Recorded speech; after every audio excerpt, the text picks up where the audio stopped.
Hello students, good morning. कल अपन ने कौन कौन से टॉपिक किए थे क्लास 8 में? अपना चैप्टर कौन सा चल रहा है रनिंग में? फोर्स। फोर्स के अंदर अपन ने स्टार्टिंग में क्या देखा? अपने फोर्स की डेफिनेशन देखी। ठीक है। देन उसके बाद में अपन ने फोर्सेस को देखा था कि फोर्सेस, बैलेंस फोर्स कौन सा होता है, अनबैलेंस फोर्स कौन सा होता है। बैलेंस फोर्स में क्या था कि equal amount of force in applying in opposite direction. Equal amount का फोर्स है, वो अपोजिट डायरेक्शन में अप्लाई होगा तो वो कौन सा होगा? बैलेंस फोर्स होगा। और अगर मैं अनबैलेंस फोर्स की बात कर रहा हूं तो वहां पे क्या होगा? या तो वो यूनि डायरेक्शन होगा, और अगर वो डायरेक्शन में है तो उसकी जो नेट फोर्स है वो नॉन जीरो होगा, जबकि बैलेंस फोर्स का नेट फोर्स कितना था? जीरो। ये चीज कंप्लीटली समझ आई? ठीक है। उसके बाद में कल अपन ने एक चीज ऑब्जेक्ट की ऑब्जर्व की थी कि जो इफेक्ट ऑफ फोर्सेस थे उनको अपन ने शायद स्पीडली किया था, क्योंकि मेरे पास कुछ कमेंट्स आए थे कि बोले सर इफेक्ट ऑफ फोर्सेज है वो समझ नहीं आया, तो इफेक्ट ऑफ फोर्सेज को एक बार दोबारा देखते हैं। ठीक है। सबसे पहले इफेक्ट ऑफ फोर्सेज में क्या था? Force acting on an body can change it's state of motion और रेस्ट। कि जो फोर्स है वो किसी भी ऑब्जेक्ट को अगर रेस्ट में है तो उसको मूविंग कंडीशन में कर देता है, अगर वो रेस्ट में है तो उसको मूविंग कंडीशन में ले आता है। तो ये काम कौन कर रहा है? फोर्स कर रहा है। ठीक है। तो मैंने एक एक्स्ट्रा पॉइंट क्लियर किया था कल कि वो बैलेंस फोर्स होगा या अनबैलेंस फोर्स होगा। आपको जरूरी नहीं है ये चीज बताना कि वो बैलेंस होगा या अनबैलेंस होगा, बस आपको ये देखना है कि क्या वहां पे फोर्स अप्लाई कर रहा है। बिल्कुल कर रहा है। जैसे रियल लाइफ एग्जांपल्स, कल मैंने फुटबॉल के दो एग्जांपल्स दिए थे, उसकी जगह पे कोई भी और एग्जांपल लीजिए। अगर आप साइकिल को है, स्कूल के लिए निकल रहे हैं तो आप पैडल लगाएंगे, तो जब तक आप फोर्स नहीं लगाएंगे तब तक वो ऑब्जेक्ट मूव नहीं करेगा। ठीक है। अगर आपके पास जैसे पेन रखा हुआ है, ये पेन रखा हुआ है, ठीक है, नीचे रखा हुआ है, जब तक मैं इसको पिक करने के लिए फोर्स अप्लाई नहीं करूंगा तब तक ये मूविंग कंडीशन में नहीं आएगा। तो कोई भी ऑब्जेक्ट है, जब तक उस पे जब तक उस पर फोर्स अप्लाई नहीं किया जाता, जब तक उस पर फोर्स अप्लाई नहीं किया जाता तब तक वो मूविंग कंडीशन में नहीं आएगा। ये चीज क्लियर हुई? ये पॉइंट क्लियर है? ठीक है। तब देखते हैं, a force can make a stationary body move. एक जो फोर्स है वो क्या कर सकता है? स्टेशनरी बॉडी को मूव कर सकता है। A force can stop a moving body. एक फोर्स है वो मूविंग बॉडी को रोक सकता है। A force can increase the speed of a moving object. एक फोर्स है वो क्या कर सकता है? एक force can increase the speed of a moving object. कोई भी मूविंग ऑब्जेक्ट है उसको अगर मैं अपोजिट डायरेक्शन में फोर्स अप्लाई करता हूं तो वो वहां पे क्या कर सकता है? रोक सकता है उसको। A force can decrease the speed of moving object. कोई जो फोर्स है वो मूविंग ऑब्जेक्ट को रोक सकता है। ओके, ये चीज अपन ने समझी। लेकिन ये चारों जो फोर्सेस थे ये कौन से थे?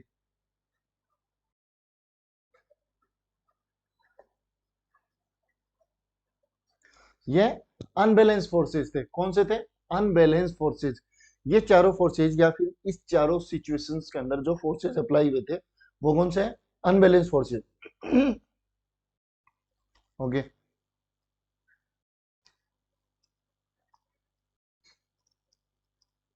ओके। सेकंड क्या sir? Force can change the direction of motion of a moving object. मेरी मूविंग ऑब्जेक्ट की जो डायरेक्शन है, मेरे मूविंग ऑब्जेक्ट की जो है जो डायरेक्शन है वो कौन चेंज कर सकता है? फोर्स। जैसे मैंने कल साइकिल के हैंडल का एग्जांपल दिया था कि जब तक मैं उसको एक यूनिट डायरेक्शन की तरफ फोर्स अप्लाई नहीं करता तो क्या वो अपनी डायरेक्शन चेंज करेगा? नहीं करेगा। अगर क्रिकेट के थ्रू जो एग्जांपल था अपने पास, during the game of cricket the batsman change the direction of a ball. अगर कोई फास्ट स्पीड से उसकी तरफ बॉल आ रही है तो जब तक वो उस पर फोर्स अप्लाई नहीं करेगा, जब तक वो उस पर फोर्स अप्लाई नहीं करेगा तो क्या वो डायरेक्शन चेंज हो सकती है उसकी? नहीं हो सकती। ये चीज क्लियर हुई? तो यहां पे भी मेरे को यूनिडायरेक्शन फोर्स की बात करते हैं, या बेसिकली जो नेट फोर्स था वो नॉन जीरो होगा। तो जब नेट फोर्स नॉन जीरो होता है तो वहां कौन सा फोर्स अप्लाई होता है? कौन सा फोर्स अप्लाई होता है? Unbalance force. क्लियर हुआ ये चीज? फिर अपन ने थर्ड एग्जांपल देखा था। ओके। सबसे पहला क्या था? When A inflated balloon is pressed between the two hands. कि कोई भी जैसे एक बॉल है, ठीक है, बॉल्स नहीं, अपने बैलून है, बैलून जैसे हर्ट क्या करके बैलून आते हैं, बिल्कुल। अगर आप उनको इन्फ्लेट करते तो उस शेप कैसी लेंगे? हर्ट की शेप लेंगे। लेकिन अगर मैं उसको दोनों साइड से पुश कर रहा हूँ, दोनों साइड से equal amount of force apply कर रहा हूँ, या उस पर फोर्स अप्लाई कर रहा हूँ, तो वो क्या होगा? क्या उसकी शेप है वो डिफॉर्म होगी? डिफॉर्म का मतलब वो चेंज हो जाएगी। जो हर्ट शेप है वो कुछ डिफरेंट हो जाएगी, एक साइड से और इन्फ्लेट हो जाएगा, एक साइड से कम, लेस देन इन्फ्लेट होगा। तो कुछ ऐसा जो उसकी हार्ट की शेप है वो डिफॉर्म होगी, बिल्कुल होगी। तो ये क्या है, मैं उसकी शेप चेंज कर रहा हूं, देन उसकी साइज भी एक्सटेंड हुई। ये क्या था, ये कौन सा फोर्स था, balance force. When A spring is pushed its shape and size change. जब भी मैं कोई स्प्रिंग को पुश कर रहा हूं, किसी भी स्प्रिंग पे अपर साइड में और बॉटम साइड में दोनों साइड से फोर्स अप्लाई कर रहा हूं, तो वो बेसिकली क्या होती है, स्क्वीज होती है, प्रेस होती है। एग्री। तो यहां पे क्या अप्लाई हो रहा है, मैं बोथ डायरेक्शन से फोर्सेस अप्लाई कर रहा हूं, वो भी अपोजिट डायरेक्शन में। अपोजिट डायरेक्शन मतलब ये जो फिंगर है ये डाउनवर्ड फोर्स अप्लाई कर रही है, ये जो थंब है ये अपवर्ड फोर्स अप्लाई कर रहा है। तो हुआ अपोजिट डायरेक्शन फोर्स। ऐसा नहीं कह सकते सर ये एक दूसरे की तरफ कर रहे हैं, नहीं, आप डायरेक्शन वाइज देखिए। अगर मैं ऐसा स्प्रिंग को स्क्वीज करता हूं, तो ये जो फोर्स है ये राइट साइड में अप्लाई कर रहा है, ये फोर्स लेफ्ट साइड में अप्लाई कर रहा है। क्लियर है चीज। तो अलग अलग डायरेक्शंस में equal amount of forces apply कर रहे हैं, तो बेसिकली ये कौन सा होगा, अगेन बैलेंस फोर्स। और यहाँ पे इसकी साइज और शेप दोनों डिफॉर्म हो रही है। Next, the shape of toothpaste tube change on squeezing. कभी भी टूथपेस्ट से ट्यूब निकाला है, एकदम बिल्कुल खत्म होने के बाद में भी अपन ऐसा स्क्वीज कर रहे होते हैं उसको कंप्लीट एंड तक। क्यों, क्योंकि बिकॉज वी आर इंडियंस। ठीक है। तो जब भी टूथपेस्ट नया लेके आते हैं तो भी आपको क्या करना होगा, उसको स्क्वीज करना होगा। तो बोथ साइड से आप फोर्सेस अप्लाई कर रहे हो, देन वो शेप उसकी क्या होगी, डिफॉर्म होगी, शेप चेंज होगी। डिफॉर्म मतलब चेंज हो रही है, शेप चेंज हो रही है और आगे से टूथपेस्ट बाहर निकल के आ रहा है। तो ये क्या थे, ये किसके एग्जांपल्स थे, ये शेप एंड साइज चेंज होने के जो फोर्सेस के वो एग्जांपल थे। फोर्स कौन से टाइप का हुआ, बैलेंस फोर्स। ये चीज क्लियर हुई। अब अपन ने कुछ F equal to M A, F equal to M G, ऐसा कुछ देखा था। फिर अपन ने उस पर न्यूमेरिकल्स नहीं किए थे। मैंने बोला था नेक्स्ट क्लास में उसके ऊपर कुछ न्यूमेरिकल्स लेके आऊंगा। तो एक या दो क्वेश्चंस करते हैं, देन उसके बाद में अपन आगे चलते हैं कि फोर्सेज हैं वो कितना टाइप्स के होते हैं, क्लासिफिकेशन कितने टाइप्स के देखते हैं। मैं एग्जांपल सॉल्यूशंस। ठीक है। तो हम सबसे पहले बात करते हैं एक बार यहाँ पे F equal to M A. Again मैं दूसरे की बात करता हूं तो F equal to M G. A क्या था, ए क्या था, एक्सेलेरेशन। जी क्या है, ग्रेविटी। एम मास। एफ क्या है, फोर्स। कुछ ऐसा था। तो जब मैंने आपको परसों समझाया था, अपनी फर्स्ट क्लास थी जो फोर्स की, उसमें मैंने आपको एक चीज क्लियर की थी कि अगर मैं किसी वेन मशीन पे खड़ा होता हूं, अगर मैं किसी भी वेन मशीन जो वेट मेजर करती है, अगर उसमें स्टैंडिंग पोजिशन में खड़ा हूं, तो क्या वो मेरा मेजर करके देगी, वो वेट होगा, मास होगा, या वो फोर्स होगा जो मेरे द्वारा, मेरी बॉडी द्वारा एक्सर्ट किया गया है उस मशीन के ऊपर। ऐसा थर्ड वाला कुछ फिजिक्स की लैंग्वेज में डिफरेंट। वो क्या मेजर करके देंगे, वो मशीन क्या मेजर करके देंगे कि मेरे द्वारा जो फोर्स एक्सर्ट किया गया है उस मशीन के ऊपर, उसकी वैल्यू कितनी होगी। उसी को तो वेट कहेंगे। लेकिन क्या वो मेरा रियल वेट है, या उसके अंदर कहीं ना कहीं ग्रेविटी ऐड है। क्योंकि मैं अगर उस पर स्टैंडिंग पोजीशन पे वेन मशीन पे खड़ा हूं, तो वहां से मेरे अर्थ जो मेरी बॉडी है वो उस मशीन के ऊपर ग्रेविटी भी तो अप्लाई कर रही है। अर्थ तो उसके नीचे है ना, तो ग्रेविटी अप्लाई हो रही है मेरी बॉडी पे, तो उसका भी तो वो वेट मेजर करेगी। तो बेसिकली वो फोर्स कैलकुलेट करके देती है जो मेरे द्वारा एक्सर्ट किया गया है किसी भी वेन मशीन के ऊपर। तो अपन ने क्या निकाला था, एग्जाम्पल के लिए मेरा क्या था, 98 वेट था, केजी। देन मास मल्टीप्लाई जी क्या था, ग्रेविटी। तो यहां केजी न्यूटन का फोर्स है ना, न्यूटन की यूनिट लेते हैं अपन। न्यूटन की दूसरी यूनिट भी आपको आइडिया होगा, 98। ठीक है। इसका क्या होगा, kilogram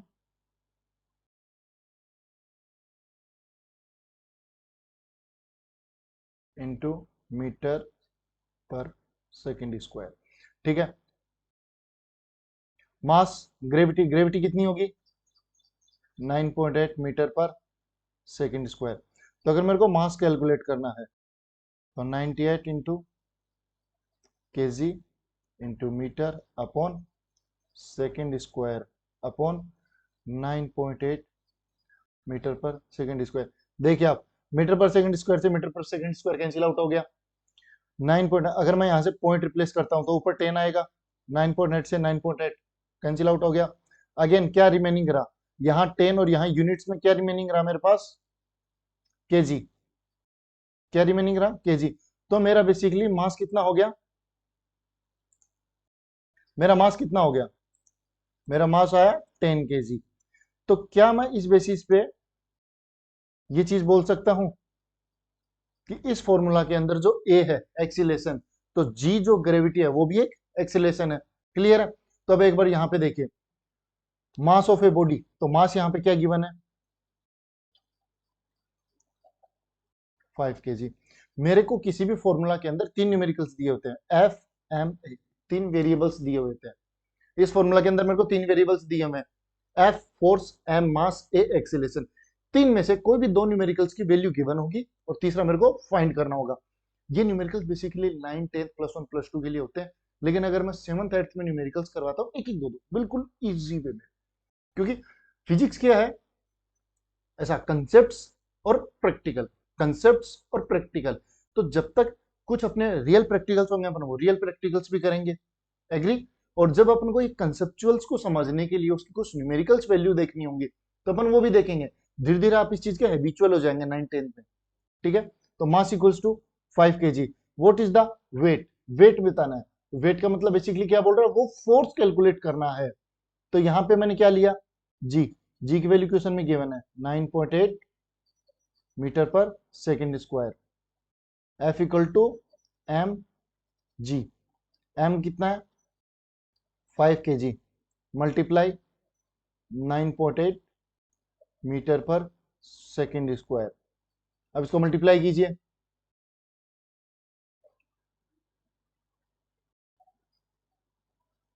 49.9, then kilogram multiply per second square.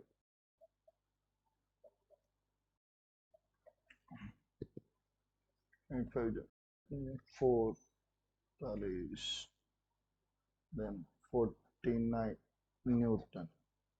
मेरा इसका आंसर क्या आया, फोर्स कितना आया 45 न्यूटन। या बेसिकली मैं वेट को बोल, वेट के कंसीडर, मैंने बोला था अपन इसको न्यूटन में नहीं लेते, अपन ये एग्जैक्टली अगर फिजिक्स कैलकुलेशन कर रहे हैं तो अपन न्यूटन में लेंगे, लेकिन वर्बली बोलते टाइम क्या बोलते हैं इसको, 49 केजी। मेरा वेट कितना है 49 केजी। ये इक्वल नहीं है, लेकिन अपन को बोलने में इजी रहता है, इसीलिए अपन ऐसा करते हैं। क्लियर। एक न्यूमेरिकल और ले,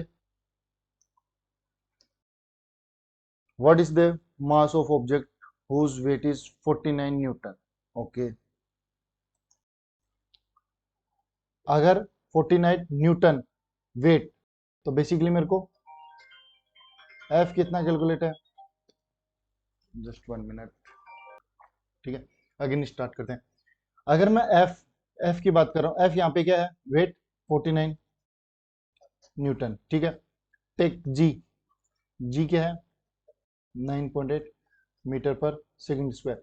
तो बेसिकली मेरे को पूछा क्या है, अगर मैं फॉर्मूला की बात कर रहा हूं तो फॉर्मूले में क्या क्या है मेरे पास, F equal to M multiply ji.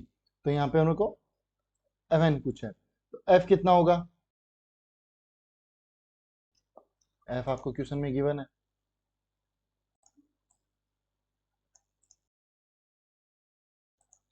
F कितना होगा 49, 49 न्यूटन इक्वल्स टू एम मास पूछा है इसने 9.8 मीटर पर सेकंड स्क्वायर।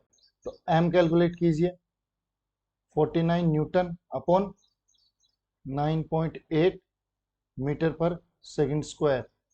अब ये पॉइंट अगर मैं हटाता हूं यहां से तो कितना आएगा 10, 49 वन जा 49, 49 टू जा 98 आता है, बिल्कुल 98 आता है। ठीक है। तो यहाँ पे 10, 2 वन जा 2, 5 जा, तो यहाँ कितना हो गया, मैं अगेन एक बार ये कैलकुलेशन दोबारा करके दिखा देता हूँ। 10/2, तो 2 वन जा 2, 2 5 जा 10, और यहाँ कितना है मेरा न्यूटन। न्यूटन को फिर again metre per second square से कट करेंगे तो मास किस में आ गया मेरा, केजी। तो एम फाइनली कितना आया 5 केजी। मैं एक बार ये कैलकुलेशन दोबारा करके दिखा देता हूँ। m equals to 49 newton upon 9.8 metre per second square, multiply कुछ नहीं है। अगर मैं यहाँ से पॉइंट हटाता हूँ तो बेसिकली हटाने का मतलब है कि नीचे भी 10 से मल्टीप्लाई कर रहा हूँ और ऊपर भी 10 से मल्टीप्लाई कर रहा हूँ। ऊपर भी 10 आया 49। अब मैं यहाँ से 7 टाइम्स भी कट कर सकता हूँ, ये 14 टाइम्स जाएगा। जैसे 7 7 जा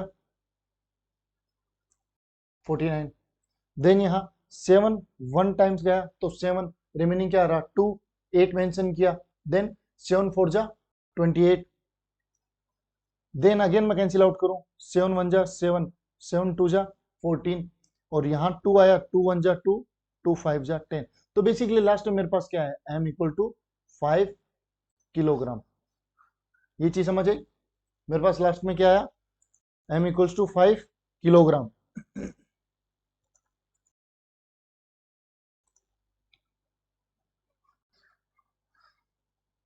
दो न्यूमेरिकल्स किया अपने, इससे क्या समझ में, F equal to M A, F equal to M G, ये वाला पॉइंट क्लियर हुआ।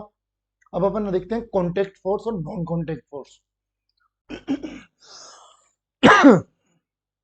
ठीक है, देखते हैं मास ऑन ऑब्जेक्ट अपन ने किया, देन नेक्स्ट सबसे पहले कौन सा आएगा, contact force. Type of forces में कौन सा होगा, कॉन्टेक्ट फोर्स। दूसरा नॉन कॉन्टेक्ट फोर्स।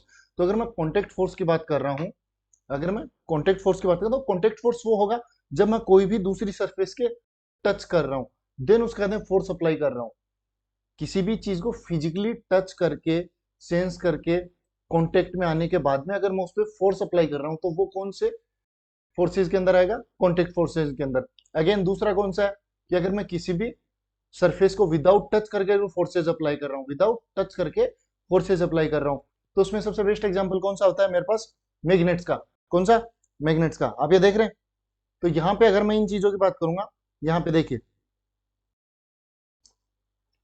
क्या यहां मैं फोर्स अप्लाई कर रहा हूं इन पे, ये देखिए क्या मैं इनको टच कर रहा हूं, देन उसके बाद में फोर्स अप्लाई होगा, फोर्स अप्लाई हो रहा है इन पे, तो क्या ये नॉन कॉन्टेक्ट फोर्स नहीं हुआ।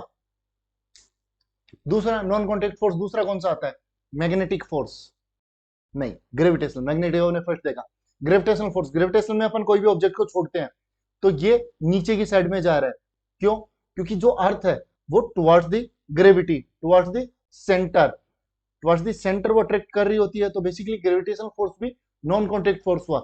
अगर अर्थ को उसको कॉन्टेक्ट में टच करने की जरूरत नहीं है, वो विदाउट टचिंग भी उस पर अट्रैक्शन फोर्स अप्लाई कर सकती है। ये चीज अपन ने देखा। ओके, तो अपन इसकी एक बार डेफिनेशन देखते हैं कॉन्टेक्ट फोर्स की। कॉन्टेक्ट फोर्स की डेफिनेशन में क्या है, फोर्स दैट एक्टिंग, फोर्स जो फोर्सेज हैं that act only when there is a physical contact. अगर मैं किसी भी ऑब्जेक्ट पे फिजिकल कॉन्टेक्ट अप्लाई कर रहा हूं, किसी भी दो surfaces between two interacting object, between two interacting, interact मतलब मिलना, इंटरेक्ट मिलना, एक दूसरे से कॉन्टेक्ट में आना, are known as contact forces. Contact forces के लिए मेरे को कोई भी जो दो सरफेसेस हैं उनको एक दूसरे को इंटरेक्ट करवाना होगा, टच में लाना होगा। तो दोबारा डेफिनेशंस को एक बार क्लियर करते हैं। Forces that act only when there is physical contact between two interacting objects. कोई भी दो इंटरेक्टिंग ऑब्जेक्ट्स के बीच में अगर फिजिकली टच हो रही है, वो एक दूसरे से कॉन्टेक्ट में आ रही है, तो वो कौन सी होंगे मेरी कॉन्टेक्ट फोर्सेस। कॉन्टेक्ट फोर्सेस में सबसे पहला एग्जांपल कौन था, मस्कुलर फोर्स, फ्रिक्शनल फोर्स, और भी बहुत सारे एग्जांपल है, जैसे स्ट्रेन फोर्स है, टेंशन फोर्स हो गया, ठीक है, इलास्टिक फोर्स हो गया। ये सारे कौन से थे, मस्कुलर फोर्स, मैकेनिकल फोर्स, ये सारे कौन से कॉन्टेक्ट फोर्सेज हैं। ये देखो मैकेनिकल फोर्स की बात कर रहे थे, मैकेनिकल फोर्स भी आ गया। सबसे पहले कौन सा है, फ्रिक्शनल फोर्स।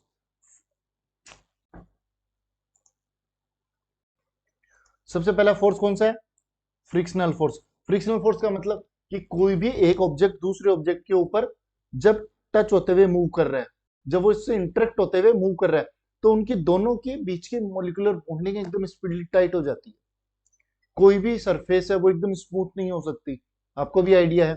तो जब रफ सरफेस के बीच में अपन एक दूसरे को रब कर रहे होते हैं, तो मेरे को मूवमेंट करने में हार्डनेस फील होती है, एक्स्ट्रा फोर्स अप्लाई करना पड़ता है। कभी देखना सैंड पेपर का एक साइड थोड़ा स्मूथ आता है, एक रफ आता है। तो दो सैंड पेपर लेना है जिनके दो रफ सरफेसेस आमने सामने करना, और उन दोनों को एक दूसरे से रब करना। आपको बहुत ज्यादा फोर्स क्या करना होगा, एक्सर्ट करना होगा, बहुत ज्यादा फोर्स लगाना पड़ेगा। क्यों? क्योंकि वहां पे फ्रिक्शन फोर्स अप्लाई है, और फ्रिक्शन फोर्स कौन सा एग्जांपल है, कॉन्टेक्ट फोर्स का। देन दूसरा कौन सा है, मैकेनिकल फोर्स। मैकेनिकल फोर्स कौन सा है, जिस वो वर्क कोई भी फोर्स अप्लाई हो रहे हैं किनके द्वारा, मशीन्स के द्वारा। मशीन्स के द्वारा जो भी फोर्स एक्सर्ट होता है वो कौन सा होगा, मैकेनिकल फोर्स। जैसे आपने लास्ट ईयर देखा था, सिंपल मशीन्स की बात कर रहे थे, फिफ्थ में भी थे, सिक्स में भी थे आपके पास, सिक्स क्लास में आपने देखा था सिंपल मशीन। सिंपल मशीन कौन कौन सी थी,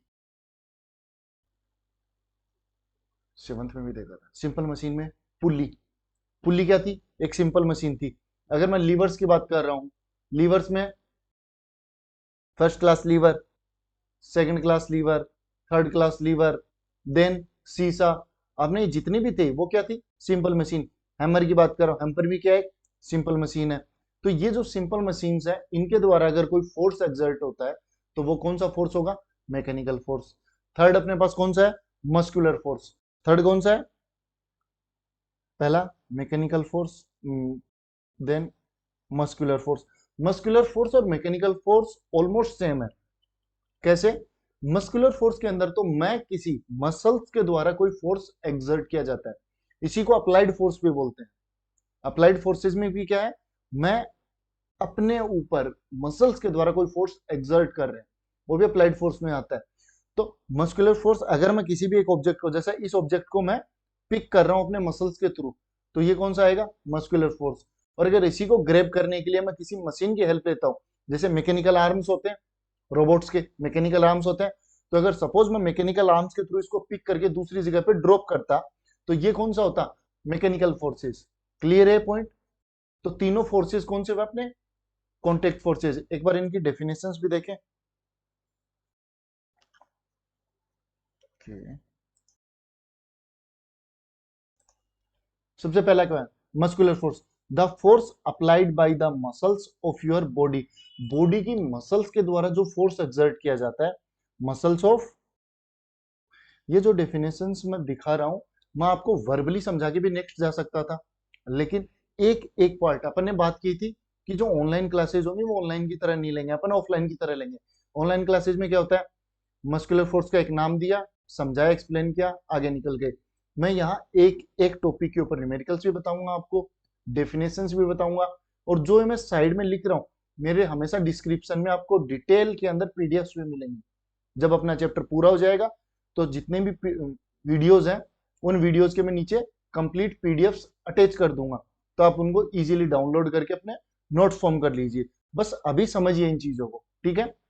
तो muscular force, the force applied by the muscles of your body. मेरे बॉडी द्वारा जो मसल्स ने फोर्स अप्लाई किया है, मेरी बॉडी ने जो फोर्स एक्सर्ट किया है through out the muscles, muscles के द्वारा, is called muscular force. Again एक नाम इसका और भी दिया गया, बायोलॉजिकल फोर्स। बायोलॉजिकल मतलब ह्यूमन बॉडी, यही बायोलॉजिकल पार्ट है। तो बायोलॉजिकल फोर्स अपने बॉडी के रिलेटेड ही आता है, कि जो बॉडी ने फोर्स एक्सर्ट किया उसी को क्या बोल रहा हूँ, बायोलॉजिकल फोर्स। जैसे आपने यहाँ पे देखा, एक ऑब्जेक्ट है, वो बॉडी को, किसी भी वेट को लिफ्ट कर रहा है। हाँ, लिफ्ट करते टाइम आगे की तरफ झुक गए, ठीक है। क्यों झुक गए, क्योंकि मेरा सेंटर ऑफ मास है, वो एक तरफ मास एक्स्ट्रा हो गया तो मेरे को झुकना पड़ा। ये ऐसी लेंदी चीजें हैं, अपन नेक्स्ट धीरे धीरे धीरे डिस्कस कर लेंगे। कभी आपको प्रैक्टिकल करके देखना हो, ऐसा दीवार के पास दोनों पैर लगा के खड़े हुए, फिर राइट वाला पैर ऊपर करने की कोशिश करनी होता, वो सेंटर ऑफ मास का खेल। आपको बैलेंस करने के लिए बॉडी को दूसरी तरफ टिल्ट करना ही होगा। क्लियर है चीज। दोबारा इस चीज का मेरे को पूछना, मैं दोबारा आपको बता दूंगा। लिफ्टिंग ऑब्जेक्ट, ऑब्जेक्ट को लिफ्ट करना क्या है, मस्कुलर फोर्स का एग्जांपल है। देन मस्कुलर फोर्स का एक एग्जांपल और क्या है, जब मैं किसी भी ऑब्जेक्ट को डेड लिफ्ट ले रहा होता हूँ, ठीक है, डेड लिफ्ट या फिर मैं शोल्डर प्रेस कर रहा होता हूँ, तो वो जितनी भी अपने वर्कआउट्स हैं, ये सब के सब क्या है, किसके एग्जांपल्स हैं, मस्कुलर फोर्स के, ठीक है। थ्रोइंग ऑब्जेक्ट, मैं किसी ऑब्जेक्ट को थ्रो कर रहा हूँ, जैसे मैं किसी बॉल को फेंक रहा हूँ, मैं किसी स्टोन को फेंक रहा हूँ, तो ये चीजें अगर दूर तक फेंक रहा हूँ तो बेसिकली मेरा हाथ इंगेज हो रहा है पूरा कंप्लीट, तो हाथ की मसल्स इंगेज हो रही है, तो यहाँ पे कौन सा फोर्स एक्सर्ट होगा, मस्कुलर फोर्स। क्लियर है। सेकंड की डेफिनेशन अपन देखें, फ्रिक्शनल फोर्स। फ्रिक्शनल फोर्स को देखिए, फ्रिक्शनल फोर्स में क्या होगा, frictional force is the opposing force. सबसे पहले ये चीज देखिए, फ्रिक्शनल फोर्स क्या करता है, अपोजिंग। अपोज करने का मतलब, अपोज, जैसे आप अगर आपके पेरेंट्स आपको पढ़ने के लिए बोल रहे हो, आप उसका अपोज कर रहे हो, मतलब आप जस्ट अगेंस्ट चल रहे हो, उल्टा। ये चीज क्लियर हुई। तो फ्रिक्शनल क्या, अपोजिंग फोर्स। अपोजिंग मतलब उल्टा, आप जस्ट रिवर्स डायरेक्शन में हो। पहली चीज क्लियर हुई। अपन एग्जांपल में बताते हैं इसको। The frictional force is the opposing force exerted by one surface over other due to relative motion, one surface over other due to relative motion between two surfaces in contact।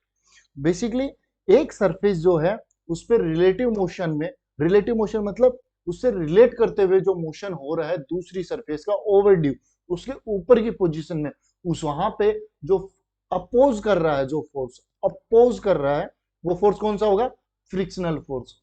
कोई भी दो surface relative motion के अंदर, relative relate करते हुए, relative motion में जब वो एक दूसरे से ओवर ड्यू हो रही है, ऊपर से जा रही हैं, तो वहां पे एक फोर्स होगा जो उसको मोशन को अपोज कर रहा होगा। फ्रिक्शनल फोर्स हमेशा अपोजिट डायरेक्शन में होगा मोशन के, ये चीज क्लियर रखना। जैसे अगर ये ऑब्जेक्ट है तो इसकी अगर मूविंग डायरेक्शन ये डायरेक्शन है, तो फ्रिक्शनल फोर्स की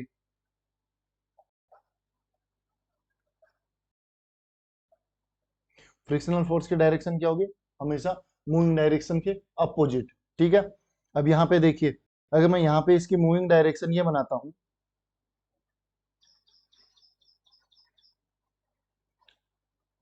अगर ये मेरी मूविंग डायरेक्शन है, तो यहाँ जो सरफेस के बीच में कम सर, यहाँ पे कम फ्रिक्शन होगा क्योंकि मेरे पे आइस फॉर्म है या आइस स्केट्स हैं।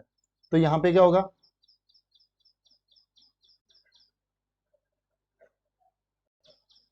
Direction of friction, direction of friction कौन सी होगी, जस्ट अपोजिट, मूविंग डायरेक्शन के जस्ट अपोजिट, क्योंकि अपोज कर रहा है। अपोज का मतलब ही क्या हो जाता है, रिवर्ट करना, उल्टा।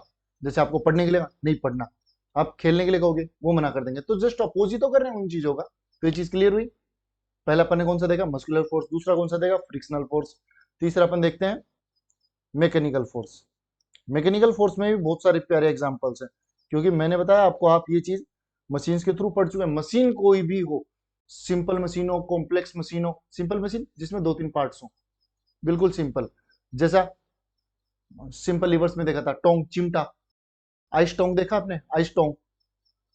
अपन आइस क्यूब्स को ऐसा ग्रेप करते हैं, या फिर खाना बनाते टाइम जो काम में लेते हैं टोंग, चपातियों को फोल्ड करने पलटने के लिए, वो देखा, वो क्या है, सिंपल मशीन है। प्लायर देखा है, वायर कट करने के लिए, वो क्या है, सिंपल मशीन है। तो कोई भी एक सिंपल सा दो से तीन इक्विपमेंट्स मिला के, सीजर है, सीजर क्या है, सिंपल मशीन है। तो ये सारी चीजें सिंपल मशीन के अंदर कंसिडर होती हैं। शीशा देखा है, वो भी एक सिंपल मशीन है। तो मैकेनिकल फोर्स की बात कर रहे हैं, तो द फोर्स एक्सर्ट बाय ये मशीन, यहाँ पे ऑब्जर्व, ध्यान देना, एक्सर्ट बाय ये मशीन। कोई भी मशीन के थ्रू अगर मैं फोर्स एक्सर्ट कर रहा हूं, तो वो कौन सा होगा, सिंपल मशीन होगा। Is called mechanical force. Machine is do not produce force by themselves, machine खुद से प्रोड्यूस नहीं हो सकती, तो इसका मतलब कहीं ना कहीं मस्कुलर फोर्स भी वहां अप्लाई होगा। एक्सटर्नल फोर्स तो अप्लाई करेंगे ना।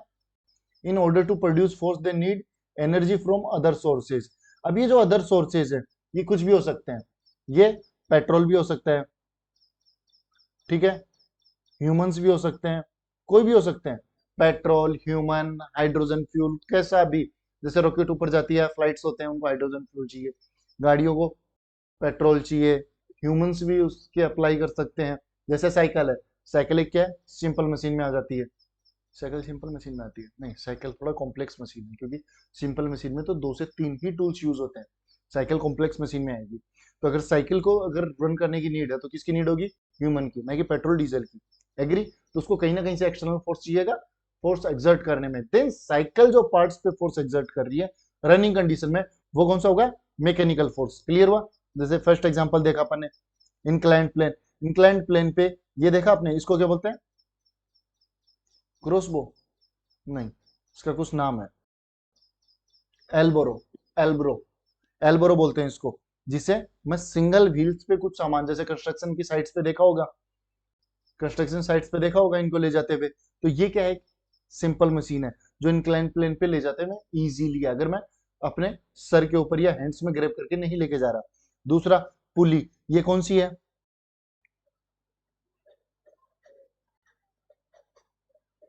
फिक्स्ड पुली, ये फिक्स्ड पुली है। एक मूवेबल पुली आती है। फिक्स्ड पुली क्या करती है, केवल डायरेक्शन चेंज करती है, ओनली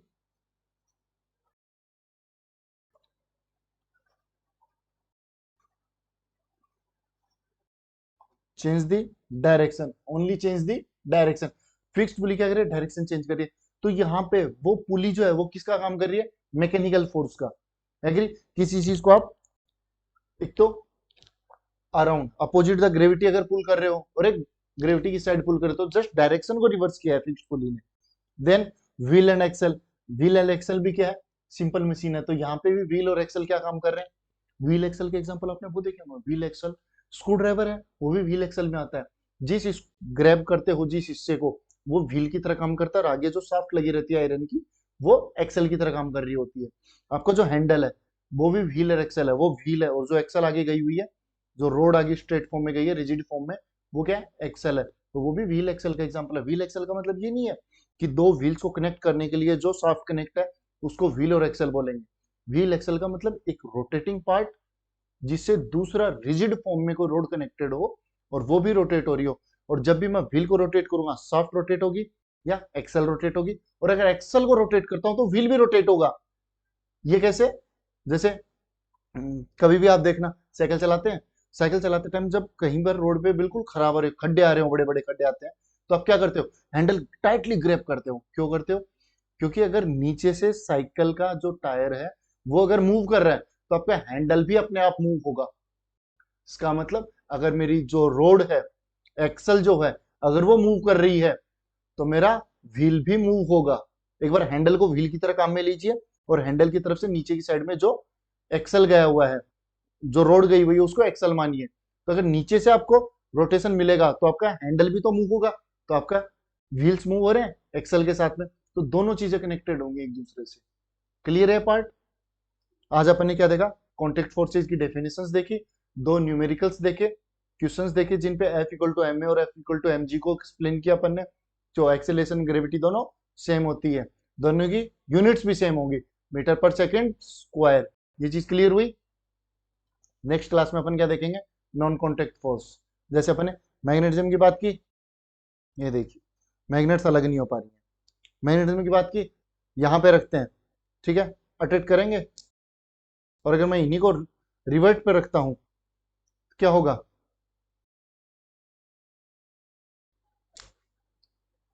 इतना फ्रैक्शन ऑफ सेकंड्स में ये रिवर्स हुई। स्लो करके देखिएगा। बाकी थैंक यू आज के लिए, मिलते हैं नेक्स्ट क्लास में। तब तक like, share and subscribe. Thank you students.